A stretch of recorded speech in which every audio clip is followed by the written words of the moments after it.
நல்ல காரசாரமான சில்லி பரோட்டா தான் செய்ய போகிறோம். இப்போ கடையில் வாங்கினாலும் சரி, வீட்டில் நம்ம செஞ்சு வச்சதா சரி, மிச்சம் இருக்கும்ல, அது வேஸ்ட் பண்ணாதீங்க. இது போல் சில்லி பரோட்டா செஞ்சு சாப்பிடுங்க.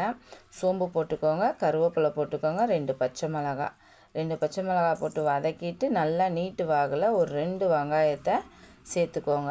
பாதி வதங்கினோன்னே இஞ்சி பூண்டு பேஸ்ட்டு போட்டு மிக்ஸ் பண்ணிக்கோங்க. அதுவும் கொஞ்சம் வதங்கினோன்னே ஒரு 2 தக்காளி போட்டு நல்லா மிக்ஸ் பண்ணி எடுத்துட்டு கொஞ்சம் உப்பு சேர்த்துக்கோங்க. உப்பு சேர்த்து நல்லா வதங்கி வந்துடும். அந்த டைமில் வெறும் மிளகாத்தூள் காரத்துக்கு ஏற்ற மாதிரி சேர்த்துக்கோங்க. குடமிளகா கூட சேர்த்துக்கலாம், சூப்பராக இருக்கும். அதுக்கப்புறம் கட் பண்ண அந்த பரோட்டாவை சேர்த்து நல்லா மிக்ஸ் பண்ணிவிட்டு ஒரு 10 நிமிஷம் சிம்மிலேயே வச்சு மூடி வச்சுருங்க. நல்லா பரோட்டாவும் சூடாகி டேஸ்ட்டு சூப்பராகிடும். அதுக்கப்புறம் கருவேப்பிலை, பச்சை மிளகாய் சேர்த்துக்கோங்க. சாப்பிட்டுட்டு கமெண்ட் பண்ணு.